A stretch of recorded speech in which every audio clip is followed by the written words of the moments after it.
नमस्कार, जय हिंद, जय भारत। भारतीय अवाम ताकत दल अपने भारतीय भाई बहनों अर्थात अपने देश भारत की जनता अर्थात अपनी भारतीय अवाम से भारतीयता आधारित आपसी श्रद्धा, भारतीयता आधारित आपसी स्नेह, भारतीयता आधारित आपसी प्रेम, भारतीयता आधारित आपसी अखलाक मोहब्बत, भारतीयता आधारित आपसी सहयोग, भारतीयता आधारित आपसी सम्मान, भारतीयता आधारित आपसी एकता, भारतीयता आधारित आपसी भाईचारा तथा भारतीयता आधारित आपसी सद्भाव को समझने व उसे आत्मसात करके वैसा ही और उसी अनुसार आचरण एवं व्यवहार करने हेतु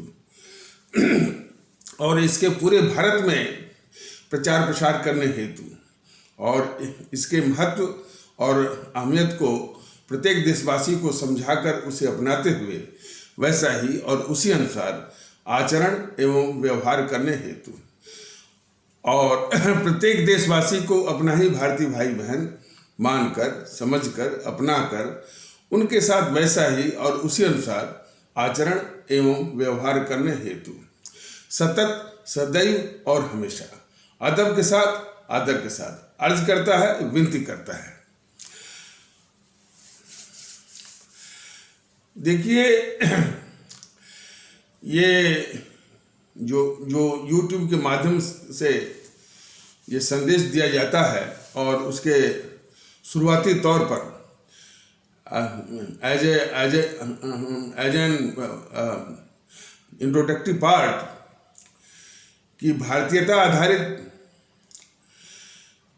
जो है आपसी श्रद्धा, आपसी अखलाक मोहब्बत, आपसी प्रेम, आपसी स्नेह, आपसी एकता, आपसी भाईचारा और आपसी सद्भाव, आपसी सहयोग, आपसी सम्मान, सब कुछ भारतीयता आधारित स्थापित होने की जरूरत है। ये वक्त की भी वक्त की मांग तो है ही और यह देश के लिए हमारा मुल्क, जो प्यारा मुल्क राष्ट्र भारतवर्ष है, उसकी मजबूती और उसके स्थायित्व के लिए आवश्यक है। और कम से कम हमारे सभी भारतीय भाई बहन इतना ही वो आत्मसात कर लें तो, चूंकि जैसे संविधान का प्रस्तावना आप पढ़िए तो मुख्य उद्देश्य आपको समझ में आ जाएगा कि क्या कहता है वो, कि भाई ये इसका उद्देश्य है, सब कुछ तो है, माने कि एक जो है डेमोक्रेटिक सोशलिस्ट रिपब्लिक भारत की स्थापना करनी है यह है और दो तीन तरह के माने समानता है, फिर न्याय है और फिर इस देश में जो है इंटीग्रिटी और माने अखंडता और एकता की बात कही गई है और उसमें सभी भारतीय भाई बहनों में भाईचारा, देखिए एक शब्द उसमें डाला गया है संविधान के प्रस्तावना में, भाईचारा, फ्रेटर्निटी। तो उसको एक कोई संविधान के जानकार कह रहे थे कि यही उसका मर्म है कि मैंने सभी जो देशवासी हैं और सभी जो भारत के लोग हैं उनमें आपसी भाईचारा। तो ये संविधान का आदेश है और उसी संविधान के आदेश के अनुसार भारतीय जनता दल भी उसी का पालन करते हुए वो इतनी बातों का जो निचोड़ ये है कि आपसी भाईचारा को स्थापित करना ही है, वो भी भारतीयता के आधार पर। अब बाधाएं क्या है कि अब ये ताकतें भारतीयता आधारित भाईचारा को तोड़ने के लिए विभिन्न रूपों में वो सक्रिय हैं। जो राजनीतिक दल हैं वो दिन रात सत्ता हथियाने के जो राजनीतिक दल हैं दिन रात जो है वो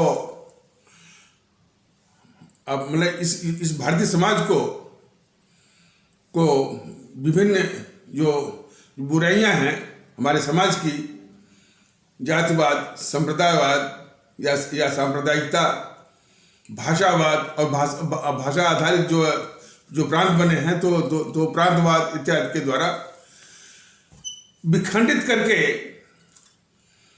वोट और सत्ता हथियाने कब्जाने की साजिश में दिन रात वो लिप्त है और सक्रिय है। तो वो जो भारतीयता आधारित भाईचारा की वो सबसे बड़ी शत्रु बनी हुई है सभी पार्टियां, जो अपने को राष्ट्रवाद चलाने की बात करते हैं, जैसे कि ये भारतीय जनता पार्टी, इसका राष्ट्रवाद ही जब से ये भारतीय जनता ताकत दल ये मुहिम चला रहा है, तब से उसकी कलई भी खुलने लगी है कि वो उसके राष्ट्रवाद का कुछ मतलब नहीं है, सिर्फ जो है एक भावनात्मक माने अपने भारतीय भाई बहनों से माने राष्ट्रवाद जैसे महत्वपूर्ण माने बात को उठा करके वोट बटोरने का है। और यदि उसके मन में जाए तो ये किसी पंथ विशेष मतलब कि जो हिंदू सनातन पंथ से जुड़ करके हुए वो राष्ट्रवाद की परिभाषा कर रहा है, जो कि किसी भी राष्ट्र के लिए बहुत ही खतरनाक बात है। किसी भी राष्ट्र का जो जितने भी तथाकथित पंथ हैं उनसे कोई मतलब नहीं है। यानी किसी राष्ट्र का खुद एक अपना उसका फर्ज है, ड्यूटी है, और वो राष्ट्र धर्म है। तो जो राष्ट्र धर्म है वो किसी भी पंथ हो, कोई भी पंथ हो, हिंदू सनातन पंथ हो, इस्लाम पंथ हो, ईसाई पंथ हो, सिख पंथ हो, उससे कोई मतलब नहीं है। उनका आदर करेगा, उनका सम्मान करेगा, लेकिन उनसे निवेदन करेगा कि इसके जो अनुयायी हैं, जो फॉलोअर्स हैं, जो मानने वाले हैं, वो इसको व्यक्तिगत तौर पर निभाएं और कोई भी उसमें दखल नहीं करेगा। और इतना निवेदन और करेगा कि जो आपकी रीति है, प्रथाएं हैं, जो संस्कार हैं, जिन विधियों से आप उनको निभाते हैं, उनमें जो है मानवता के जो सिद्धांत हैं उनका उल्लंघन न हो, और जो भारत के संविधान के अनुरूप जो हर एक भारतीय भाई बहन को जो मौलिक अधिकार दिए हैं, तो मौलिक अधिकार और फिर जो कानून बनाए गए हैं, जो नियम बनाए, जो विधि बनाई गई है, उसका कोई उल्लंघन न हो। तो इन तीन बातों का उल्लंघन न हो कि भारत के किसी कानून का और अपने भारतीय नागरिकों को दिए गए संविधान के द्वारा जो मौलिक अधिकार का और मानवता के सिद्धांत का ये उल्लंघन जो है नहीं होना चाहिए किसी भी पंथ के किसी भी पंथ के रीति रिवाज के अनुसरण में। तो इतना बात कहा था, लेकिन इसका निर्माण व्यक्तिगत रूप से करना है, ये करने की आवश्यकता है। और सम्मान सबका है, आदर सभी पंथों का है।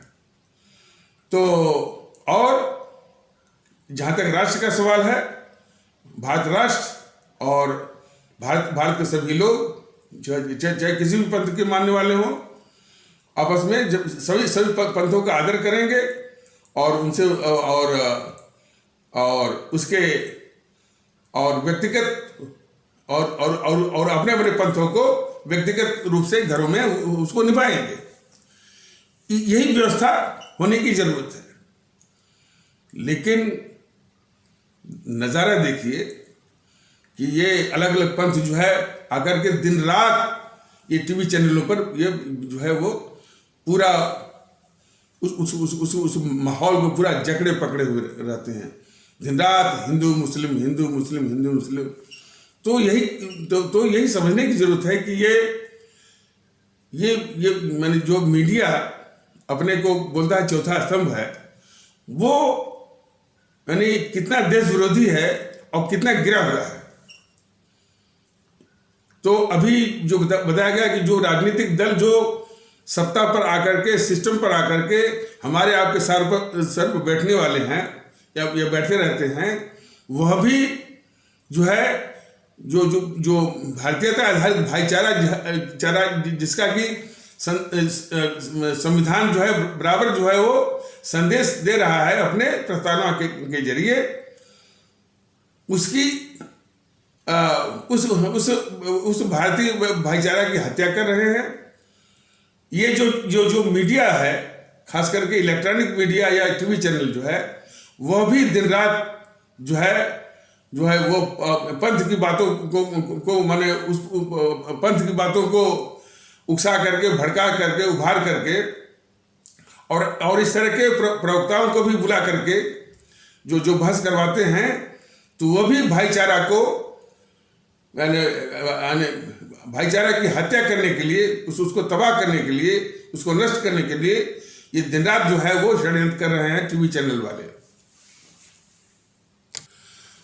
और इतना ही नहीं, जो कुछ ऐसे स्वयंभू मतलब कि वो नेता तो नहीं कहते, ऐसे सक्रिय वो कार्यकर्ता हो गए हैं जो इसी भारतीय भाईचारा जिसका कि संदेश बराबर हमारे भारत का संविधान अपनी प्रस्तावना के जरिए बराबर दे रहा है, उसको समाप्त करने के लिए, उसको खत्म करने के लिए, उसको तबाह करने के लिए वो भी ऐसा ही वो चला रहे हैं। और उसमें सबसे आगे है आपका पुष्पेंद्र कुलश्रेष्ठ। पुष्पेंद्र कुलश्रेष्ठ जो है वो भाईचारा का ही वो मजाक उड़ाता है। जरा उसकी बात जरा देखिए, वो कहता है कि भाईचारा वगैरह कुछ नहीं है। वो ये कहता है कि भाईचारा में एक भाईजान हो गए और हम चारा बन गए, इस तरह से मजाक उड़ाता है। क्योंकि यह देश जागरूक नहीं है और भाईचारा के प्रति जो है वो संवेदनशील नहीं है और उसके प्रति वो सजग नहीं है। और जो मानसिकता फैलाई गई है, डाली गई है, और जिस मानसिकता के हमारे लोग आदती हो गए हैं पांथिक बातों में, तो उसके इस अपराध को लोग जो है वो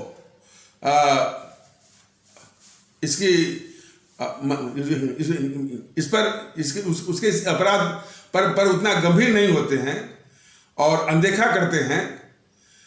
अन्यथा कोई भी जागरूक देश होता और आपसी भाईचारे को इस तरह से मजाक करके और उसको समाप्त करने की साजिश करता, तो वो देश, उस देश के लोग और वह देश और उस देश की व्यवस्थाएं उसको तुरंत जो है देश के बाहर कर दी होती। और यही करने की आवश्यकता है। और उसी प्रकार एक असदुद्दीन ओवैसी है, वो जबकि कहता है कि मैंने वो सर्वोच्च न्यायालय के अधिवक्ता हैं, वकील हैं, उसने भी संविधान पढ़ा होगा। संविधान की प्रस्तावना जो है भारतीय भाईचारा, यानी जितने भी भारतीय लोग हैं या भारतीय नागरिक हैं उनके बीच में भाईचारा की बात को वो केंद्रित करता है, फोकस करता है, बल देता है। ये असदुद्दीन ओवैसी जो है दिन रात मुसलमान करके जो है भारतीय भाईचारा को समाप्त करने पर तुला हुआ है। तो ये भी भारतीय भाईचारा का दुश्मन है। पुष्पेंद्र कुलश्रेष्ठ भी भारतीय भाईचारा का दुश्मन है। और उसी प्रकार जो है ये वामन मिश्र भी बराबर अपनी अपनी सभाओं में अपने भाषणों के जरिए हमारे ब्राह्मण कहे जाने वाले भारतीय भाई बहन को सदा उनके खिलाफ आग उगलता है, उनको अपमानित करता रहता है। और यही दशा कुछ जो है एक भीम आर्मी का मुखिया है चंद्रशेखर रावण, वो भी जो है हमारे ब्राह्मण कहे जाने वाले भारतीय भाई बहनों को के खिलाफ जो है वो बोलता रहता है। तो ये सब जो है भारतीय भाईचारे के शत्रु हैं और इनको ठीक से पहचानने की जरूरत है। इनके विषय में भारतीय जनता दल ने कई बार निवेदन किया है और आगे भी निवेदन करेगा। और जिस बात की आवश्यकता है कि इनकी सभाओं में लोगों की संख्या को शून्य करिए। दुख जो है वो तभी बढ़ जाता है कि इनके समर्थक मिल जाते हैं।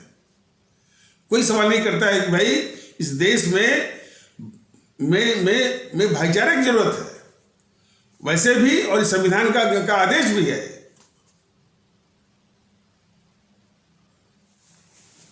और भारतीय जनता दल बराबर अपने YouTube के संदेश में शुरुआत में ही भारतीयता आधारित भाईचारा भी है, आपसी भाईचारा, आपसी सद्भाव, सब कुछ उसी की बात करता है।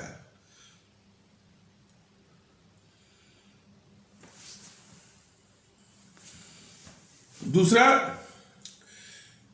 कि जो ये नेहरू था और कांग्रेस, मैंने 1947 के पहले तो कांग्रेस थी, अब वो कांग्रेस सिर्फ नाम भर रह गई है। वो तो वो एक कुनबा, माने गांधी नेहरू परिवार, चांडाल चौकड़ी, कॉकस, और ये कांग्रेस है भी नहीं।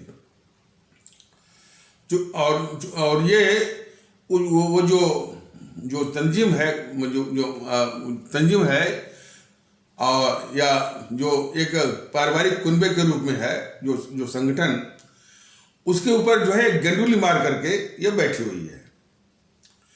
और जैसा कि पहले भी बताया गया है कि वो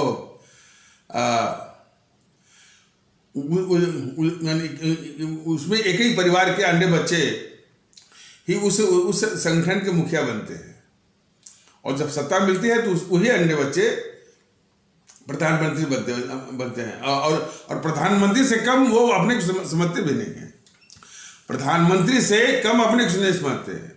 जैसे अब थोड़ा विषय भटके न, लेकिन फिर भी बताया जा रहा है। अभी जो है ये प्रियंका गांधी अभी जिसका कोई जनाधार नहीं है, अभी उत्तर प्रदेश में घूम घाम रही है, और कितना वो उस एनपीसी के पक्ष में वोट ला पाएगी, वो दूर की कौड़ी। वो सारे सब उसको वो प्रधानमंत्री के रूप में देखते हैं। मैं समझता हूं कि जो है और जो ये राहुल गांधी है, राहुल गांधी के विषय में भारतीय जनता दल बराबर अपने भारतीय भाई बहनों को जगा रहा है कि अरे भाई यह देश के लिए बहुत खतरनाक है, देश का खतरनाक शत्रु है, बहुत बड़ा गद्दार है। और भी जो कि हमारे देश के लिए बहुत गंभीर बातें हैं। तो यानी उन दुर्गुणों से, उन बुराइयों से, यानी उन बुराइयों का ये समुच्चय है। बताइए, यानी नशीली दवाओं का तस्कर, यानी ड्रग स्मगलर, तो ये ड्रग स्मगलर है, जिसको कि अटल बिहारी वाजपेयी जब प्रधानमंत्री थे एनडीए के शासनकाल में, जो कि 1998 से लेकर के 2004 तक ये प्रधानमंत्री थे, तो उसी दौरान ये अमेरिका के बोस्टन शहर में ये पकड़ा गया था, यानी नस्ली दवाओं की तस्करी करते हुए, यानी ड्रग्स की स्मगलिंग करते हुए। तो ये वाजपेयी महोदय अपने प्रधानमंत्री पद का दुरुपयोग करते हुए उन्होंने इस ड्रग स्मगलर और हमारे देश भारत के सबसे बड़े अभिशाप को इन्होंने बचाया। तो आप लोगों ने देखा होगा कि ये बीजेपी के लोग या जनसंघ के लोग हर वक्त जो है इस जीएनपीसी के लोगों को हमेशा ये बचाते रहे हैं। ये सिर्फ दिखावा मात्र है, एक सांकेतिक और प्रतीकात्मक इनका विरोध है, वो भी इनको दिखा करके वोट इकट्ठा करने का।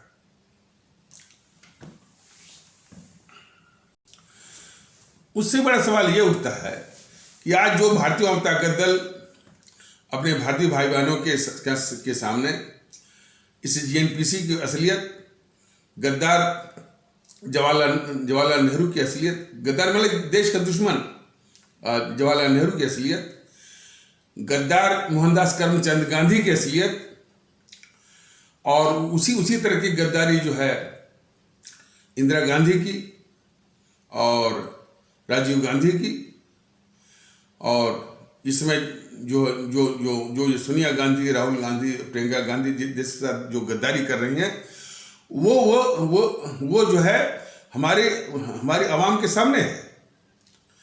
तो ये सारे जो है जो इनका यानी मुल्क के प्रति ये कितने खतरनाक हैं, उन पहलुओं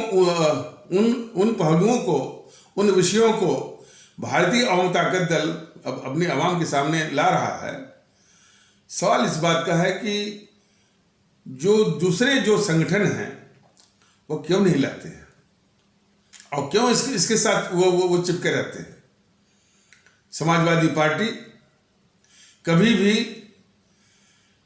नेहरू की गद्दारी को सामने नहीं लाई, और ये बताना बहुत आवश्यक है कि ये मुलायम महोदय जब रक्षा मंत्री थे तो लोकसभा में एक बार जब प्रकरण आया चीन के साथ, तो सन 1962 की लड़ाई की भी बात आई। उसमें ये मुलायम सिंह महोदय भारत के रक्षा मंत्री की हैसियत से वो क्या बोल रहे हैं कि हमने सन 1962 के युद्ध में हमने 42,000 वर्ग मील दुश्मन चीन को दे दिया, और हमसे यह गलती हो गई। यही तो सातिराना जो है देशद्रोह है। मुलायम सिंह का सातिराना देशद्रोह है। गलती किया, गद्दारी किया नेहरू ने, और उसको बचा रहे हैं मुलायम सिंह, कह रहे हैं कि ये हमसे गलती हो गई। मुलायम सिंह तो उसमें थे नहीं 1962 में कि किसी भी क्षमता में। तो ये नेहरू की गलती को अपने ऊपर या देश के ऊपर माने उसको माने टाल देना, ले लेना, शिफ्ट कर देना, इसी तरह से ये गद्दार नेहरू को बचाने की सातिराना एक चाल होती है, और उस चाल के जरिए मुलायम सिंह जैसे लोग जो है वो देश के साथ एक खतरनाक गद्दारी करते हैं। और सिर्फ मुलायम सिंह अकेले नहीं है, ये जो जैसे कि ये जी न्यूज़ वाला है, तो ये अपने को दिखाता है कि वो बहुत देशभक्त किस्म का है, लेकिन जितनी भी बातें नेहरू की बताएगा तो जितनी भी वैसे जितनी मैंने उसी नेहरू की जो गद्दारियां हैं, देशद्रोह है, देश के साथ जो दुश्मनी किया है, और देश पर जो अभिशाप थोपा है, उसमें से मुश्किल से यानी 5% 10% ही वो बताता है जी न्यूज़ वाला, लेकिन उसमें वो इसी जुमले का सहारा लेता है कि हमसे गलती हो गई, यानी सारी जो है गद्दार नेहरू की गलतियों को वो जी न्यूज़ वाला कहता रहता है कि हमसे गलती हो गई। तो ये भी एक बहुत खतरनाक जुमले के द्वारा जो है गद्दार नेहरू की गलतियों को छुपाने का एक बहुत बड़ा हथकंडा और साजिश है। तो और इस जेएनपीसी ने जो एक फौज खड़ी कर रखी है, ब्रिगेड चाटुकार इतिहासकारों का गिरोह, चाटुकार मीडिया का गिरोह, चाटुकार बौद्धिक वर्ग का गिरोह, चाटुकार पत्रकारों का गिरोह। चाटुकार मीडिया में लुटियन मीडिया एक बहुत खतरनाक किस्म का है। अब उसके विषय में कभी कभी बताया गया है और इसमें बताना भी ठीक नहीं है, इसलिए कि विषय कुछ और है, ये भटक जाएगा। तो इसके जरिए तो इस ये जो उसकी ये फौज है अलग अलग क्षमताओं में, वो सिर्फ जो है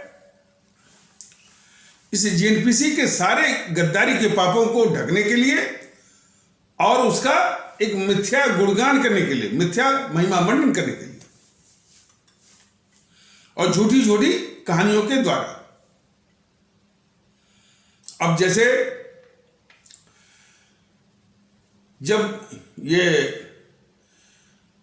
भंग किया गया था, पार्टीशन ऑफ बंगाल 1905 में इन अंग्रेजों ने किया सिर्फ हिंदू इस मुस्लिम की एकता को तोड़ने के लिए, तो उसके विरोध में एक देशभक्ति का आंदोलन चला था, उसका नाम था स्वदेशी आंदोलन।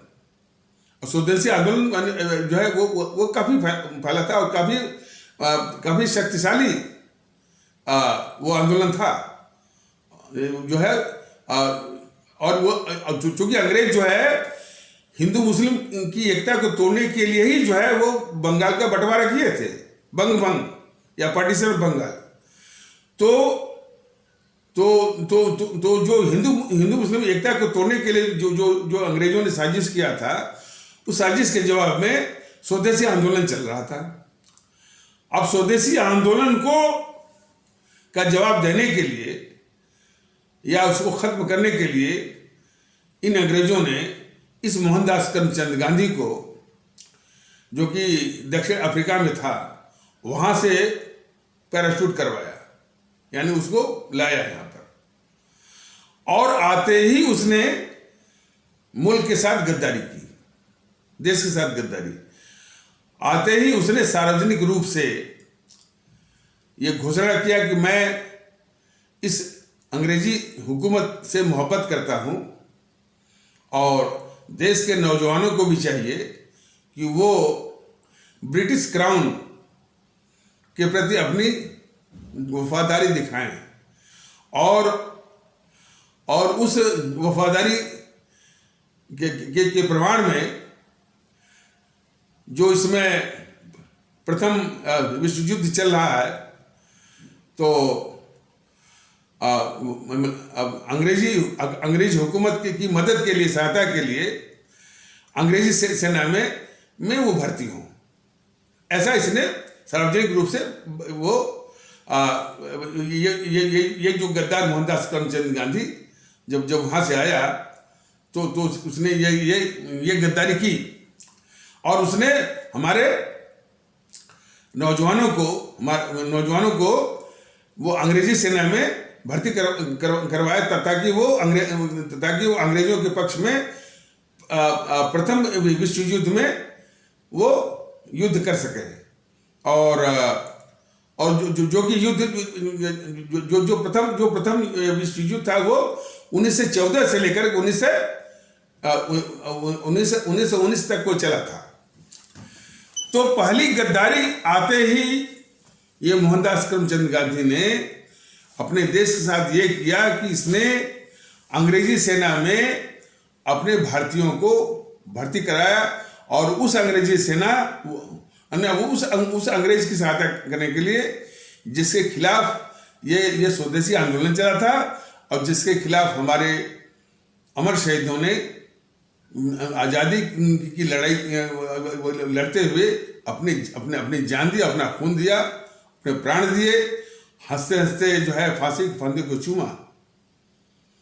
तो उस अंग्रेजी सरकार की सहायता इस गद्दार मोहनदास करमचंद गांधी ने 1914 में ही की है। अब इस बात को, जो ये तथ्य है, इस बात को ये कांग्रेस वाले तो ढकेंगे ही, बीजेपी वाले,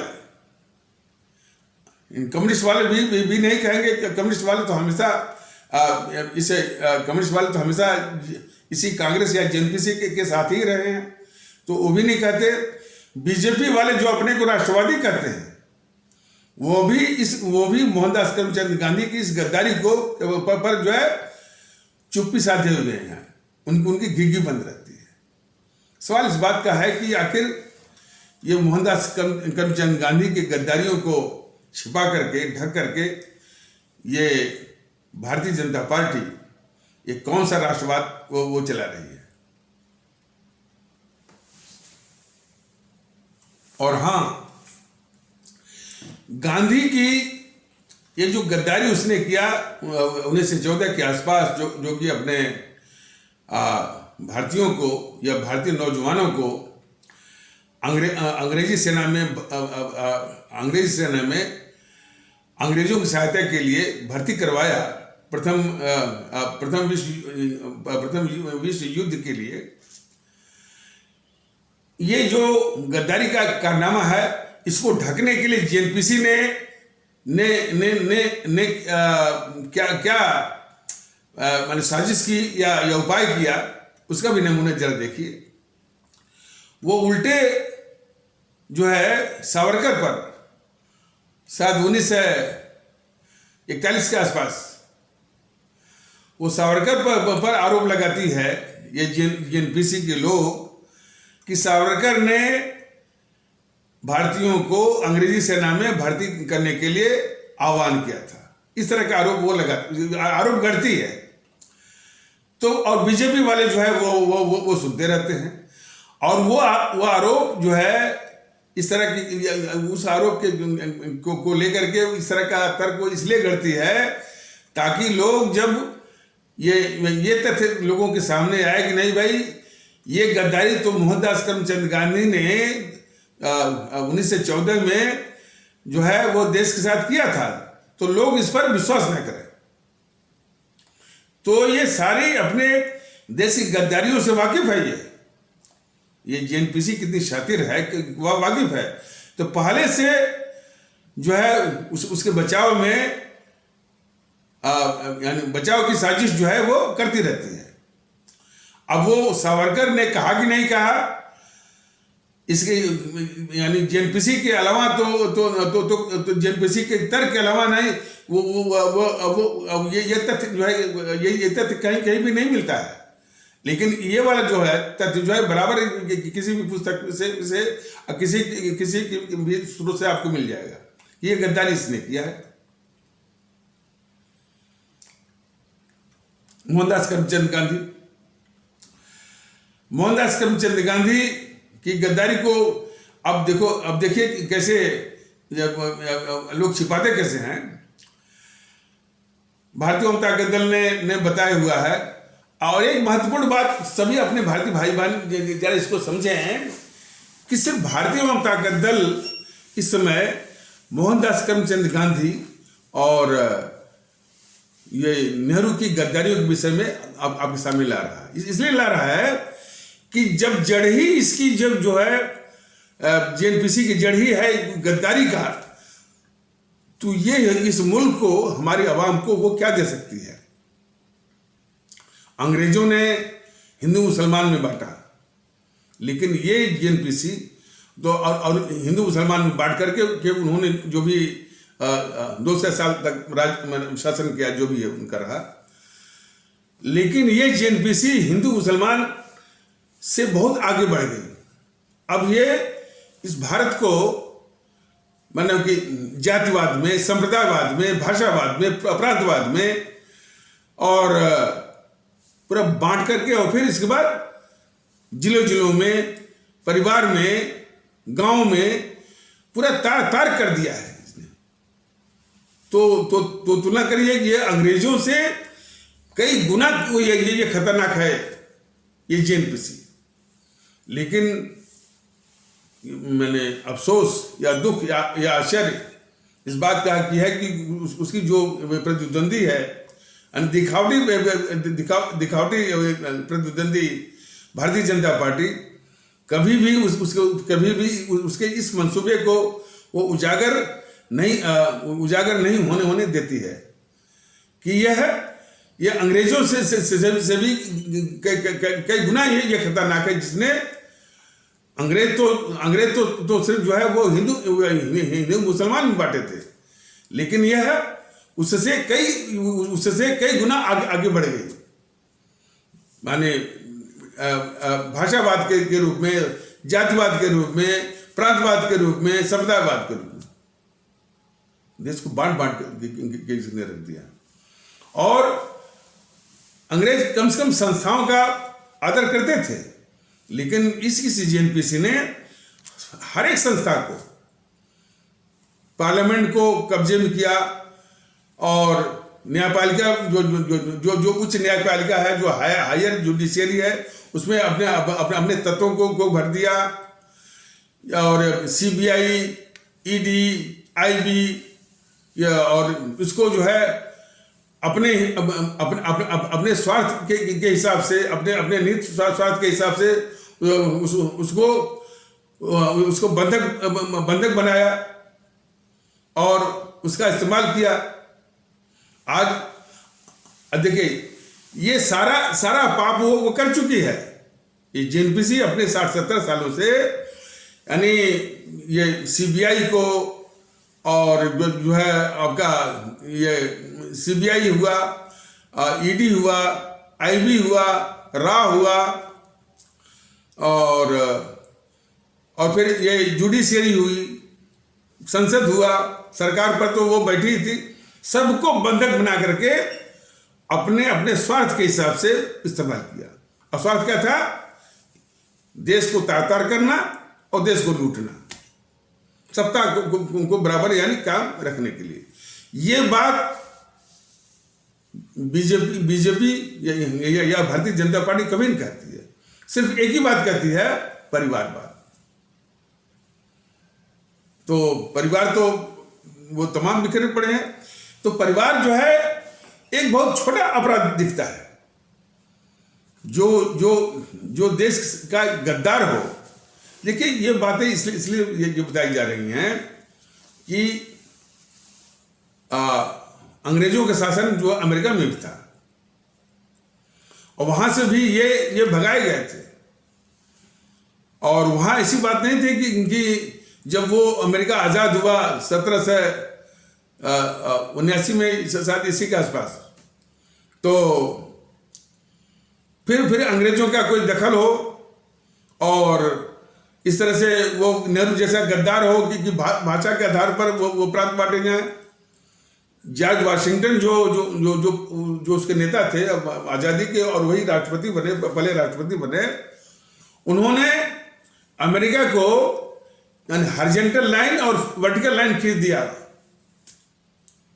अमेरिका में। तो हॉरिजॉन्टल और वर्टिकल, हॉरिजॉन्टल माने पट्ट रेखा, क्षैतिज रेखा, वर्टिकल लाइन से मतलब है खड़ी रेखा, ऊर्ध्वाधर रेखा। इसमें खींच दिया वो इसके नक्शे पर, अमेरिका के नक्शे पर। उसी से जो भी वो प्रांत बन गए 50 या 51, वो प्रांत आज भी है। न उसमें कोई भाषा का, जबकि अमेरिका के क्षेत्रफल भारत के क्षेत्रफल से 3.5 गुना से भी ज्यादा बड़ा है। तो लेकिन वहां पर नेहरू जैसा कोई गद्दार नहीं था। ये सवाल है। तो दुख इस बात का है कि हमारे देश में इस गद्दार नेहरू की, गद्दार मोहनदास करमचंद गांधी की गद्दारियों को सबों ने यानी जो है वो बताया क्यों नहीं, और सब इसके आगे झुकते क्यों गए। और कुछ लोगों ने बताया, जैसे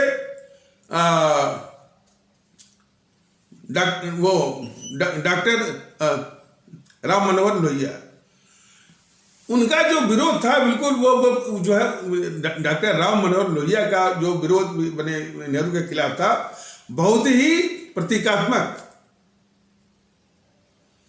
तो जहां बुराई इतने, जहां वो राक्षस खड़ा हो तो राक्षस बने देश का राक्षस। तो जैसे वो राक्षस था ना रावण, तो रावण का थोड़ी क्या रावण की बुराई कर दी भगवान राम, तो काम चल गया। उस राक्षस का संहार करना था। इस जो राक्षस था ये जवाहरलाल नेहरू, उसके आगे झुकना ही नहीं था। उस राक्षस नेहरू को ये पैदा किया गद्दार मोहनदास करमचंद गांधी। अब तो ये देश के सामने धीरे धीरे आ रहा है कि इस जवाहरलाल नेहरू के पक्ष में एक भी कांग्रेसी नहीं था, एक भी कांग्रेसी नहीं था। और जो मोहनदास करमचंद गांधी जो उसके साथ में था, वह कांग्रेस का प्राथमिक सदस्य नहीं था। तो इस प्रकार एक भी कांग्रेसी जिसके पक्ष में न हो, उसको ये गद्दार मोहनदास करमचंद गांधी ने देश के ऊपर थोपा। जरा इसको लोग समझे ना। और बाद में इस तरह का लोगों ने तमाम बातें आती हैं कि भाई लोगों ने गांधी से पूछा कि भाई क्यों जिस नेहरू के पक्ष में एक भी कांग्रेस का न हो, उसको आपने क्यों ये प्रधानमंत्री बनाया? तो वो क्या बोल रहा है, ये गद्दार मोहनदास करमचंद गांधी कह रहा है कि वो अच्छी इंग्लिश बोलने वाला है, वो और देशों से संबंध बनाने वाला है, और पता नहीं और भी अतिरिक्त देता है कि वो नंबर 2 पोजीशन पर काम नहीं कर सकता। ये तमाम बकवास वाली बातें, तमाम आधारहीन तर्कहीन वाली बातें, बेतुकी बातें जो है वो देता है। और सब जो है उसको वो आज भी जो है उसको कोट करते हैं, आज भी उसको उद्धृत करते हैं, और आज भी जो है उसको आधार बनाते हैं। ये मानसिकता है आजकल के पत्रकारों की, आजकल के जो है वो बौद्धिक वर्ग की। तो बात यहीं पर आ जाइए कि हाँ, ये मोहनदास करमचंद गांधी जो है जब शहीद आजम भगत सिंह और अमर शहीद सुखदेव और अमर शहीद हमारे राजगुरु को फांसी लगने वाली थी 24 मार्च 1931 को, तो देश में उनकी फांसी को लेकर काफी उबाल था, बहुत रोष था। और सभी लोग ये कह रहे थे कि ये जाकर के जो वायसरा है लॉर्ड इरविन, उनसे कह दे कि इनकी फांसी रुक जाए। पहले तो आनाकानी करता रहा, पहले झूठ बोलता रहा, बहाना करता रहा, यानी वो न मिलने के लिए। लेकिन जब बहुत दबाव पड़ा, यहाँ तक कि कांग्रेस के अंदर से भी दबाव पड़ा कि भाई इनकी भगत सिंह की लोकप्रियता बहुत ऊपर जा रही है और गांधी की लोकप्रियता इसी कारण से बहुत नीचे गिर रही है। तो इसी तरह से गया और उसी ने ये सलाह दिया। हमने जनता जो है वो इसे कह रही है इस गद्दार मोहनदास करमचंद गांधी से कि जाकर वायसराय से बात करके फांसी रुकवाओ, और वहां जाकर के ये पट्टी पढ़ा करके जो है उनको उन अमर शहीदों को 12 घंटे पहले ही मार देने की वो सलाह दे आया। इसीलिए फांसी के इतिहास में, हालांकि फांसी जो है सुबह के वक्त ही दी जाती है, फांसी के इतिहास में पहली ऐसी घटना, पहला ऐसा अपवाद कि इन अमर शहीदों को रात को ही फांसी दे दी गई, इसलिए कि उनकी लाश को रफा दफा वो कर दिया जाएगा तो देश जानेगा नहीं। और लोग जो है इन अमर शहीदों के और इन राष्ट्र के सपूतों का अंतिम दर्शन भी नहीं करने पाएंगे। तो ये सलाह जो है गद्दार मोहनदास करमचंद गांधी ने दिया था वो अंग्रेजी वायसराय को, और उसी कारण जो है मैंने 12 घंटे पहले शाम को ही इन तीनों की, मतलब शहीद आजम भगत सिंह की और अमर शहीद वो राजगुरु की और अमर शहीद जो है सुखदेव की फांसी हो गई।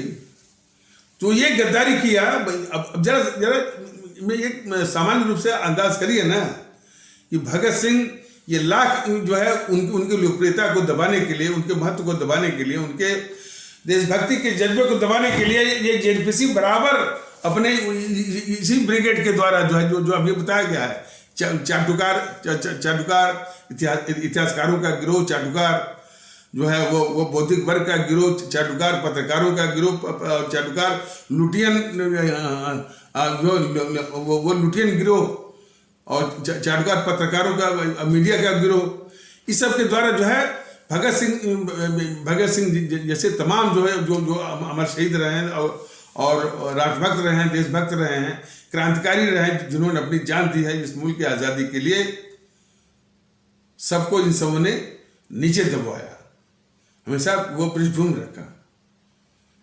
तो फिर भी ये भगत सिंह आज भी इतनी घिनौनी साजिश और इतनी घिनौनी गद्दारी के बावजूद भी भगत सिंह आज भी हमारे आपके दिलों में विद्यमान है, उसी तरह से दीप्यमान है।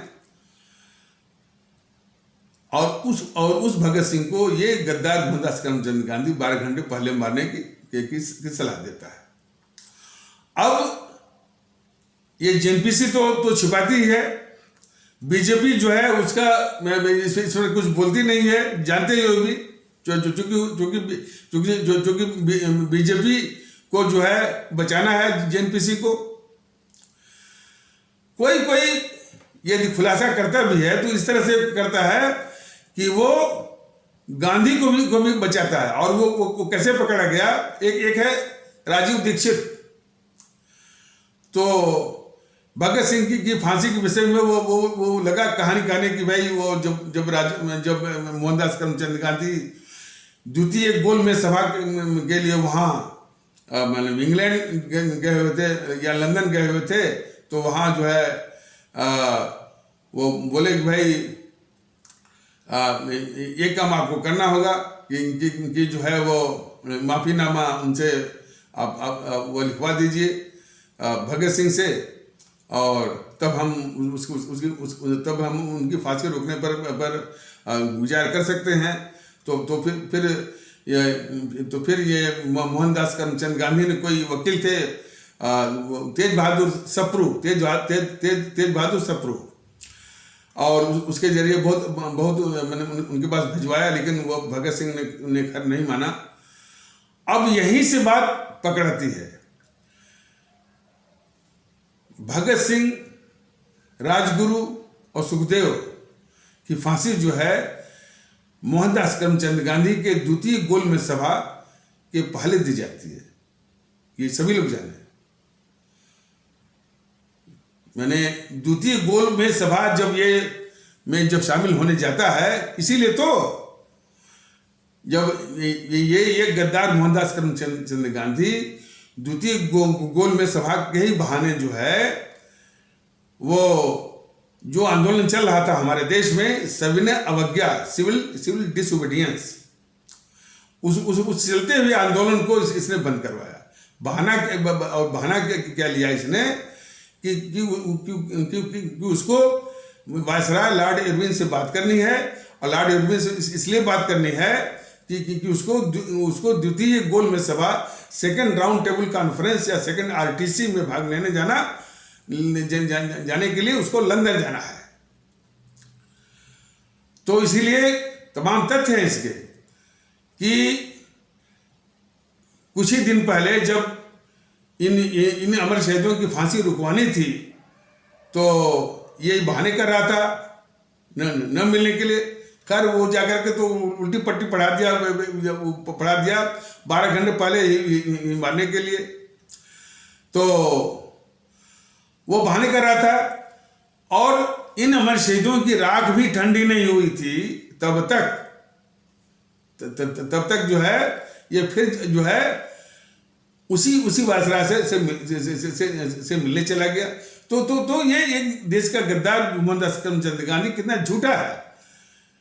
जब देश को जरूरत थी तब ये बहाने कर रहा था, और जब अब फिर जो है जब उन्हीं अंग्रेजों की चमचागिरी करना है और उन्हीं की जो है दलाली करना है और जो है देश के साथ गद्दारी करना है, तो उसी लॉर्ड इरविन से मिलने के बहाने हमारे जो आंदोलन चल रहा था, दूसरा प्रमुख आंदोलन था ये सविनय अवज्ञा आंदोलन, तो चलते हुए मैंने आंदोलन को इसने बंद करवाया। अब बंद करवा करके आंदोलन बंद कराया, इसके बाद वो मिला, और जबकि कुछ ही दिन पहले वो न मिलने का बहाना कर रहा था। तो और इसके विषय में कहा गया कि जब उनकी जब इन अमर शहीदों की राख भी ठंडी नहीं हुई थी, ये यथार्थ है। उसको राजीव दीक्षित जो है उल्टे जो है एक मैंने पट्टी पढ़ा रहा था, देश को भरमा रहा था और एक तर्क कर रहा था कि वहां गए थे और वहां अंग्रेज, और वहां जो है लॉर्ड इरविन की बात कर रहा था। अरे लॉर्ड इरविन तो वायसराय था, भारत में था भाई। तो ये इसलिए बताया जा रहा है कि कैसे कैसे लोग जो है इस यानी गद्दार मोहनदास करमचंद गांधी, गद्दार जो है ये जवाहरलाल नेहरू की गद्दारियों को ढकते रहते, मैंने ये सब ढकते रहते हैं और इन सबों ने ढका है। और भारतीय जनता दल पहली बार अपने भारतीय भाई बहनों के सामने ये सारी बातें रखी है। और कोई भी दल मतलब कि ये कितने खतरनाक हैं, कितने देशद्रोही हैं, कितने गद्दार हैं, वो कहने को तैयार नहीं है। जनता में जाइए, इसके विषय में मैंने पूरा जो है वो मैंने वैक्यूम,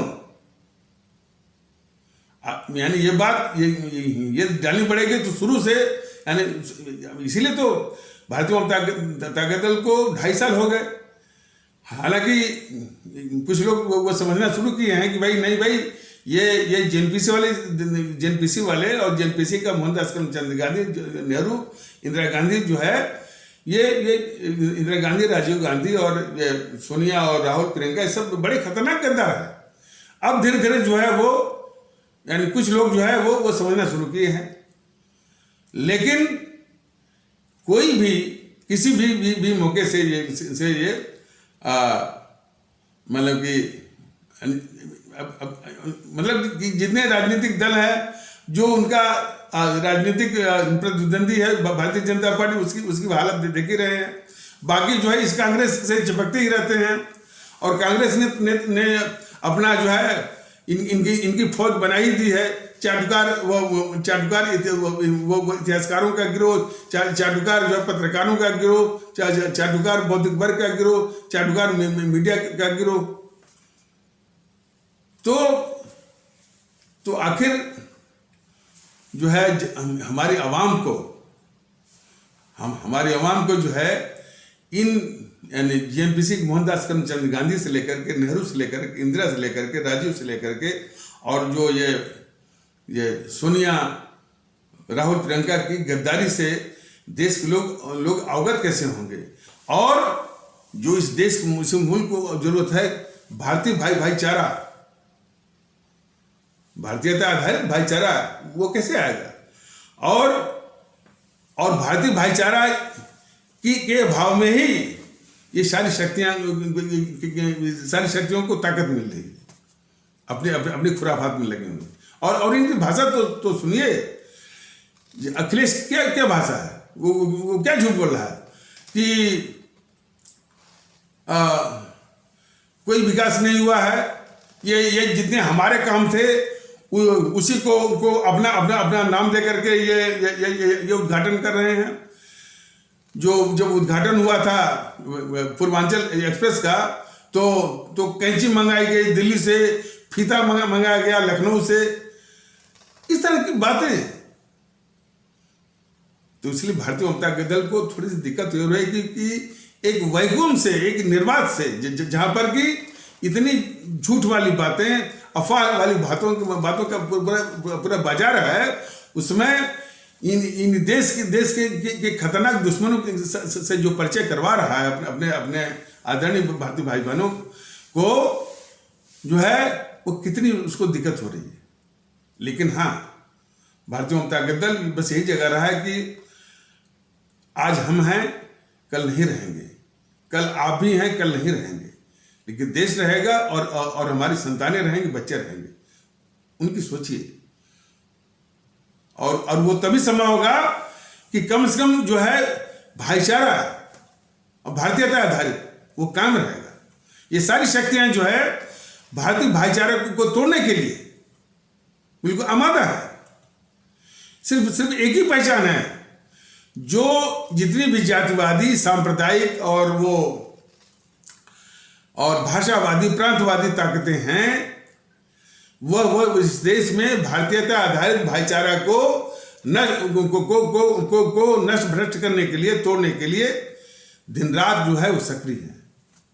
और यही नहीं, इसीलिए हमारे देश से जो है पैसे लेकर के चीन के वो एजेंट बन जाते हैं।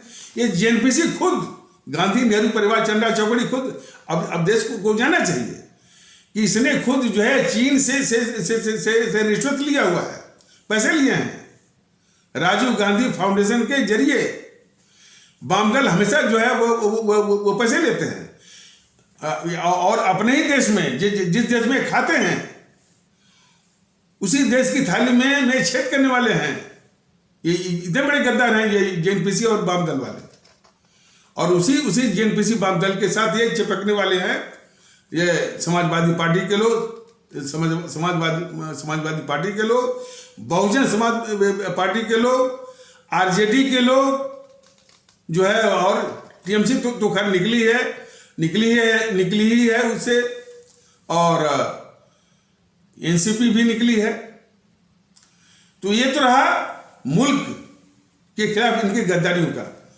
और जो इनका चरित्र है, जो इनके कारनामे हैं, नेहरू जो है जब से सत्ता में आया, तो अब देखिए थोड़ा सा अगले एपिसोड में बताया जाएगा कि ये जो कांग्रेस वाले बोलते थे कि हमने आज़ादी की लड़ाई लड़ी, तो भारतीय जनता दल ने अपने देशवासियों को, अपने आदरणीय भारतीय भाई बहनों को कम से कम ये बताया कि नहीं भाई, ये अंग्रेजों, शुद्ध रूप से अंग्रेजों की इन सब ने दलाली की है और उसके लिए मुखबिरी की है।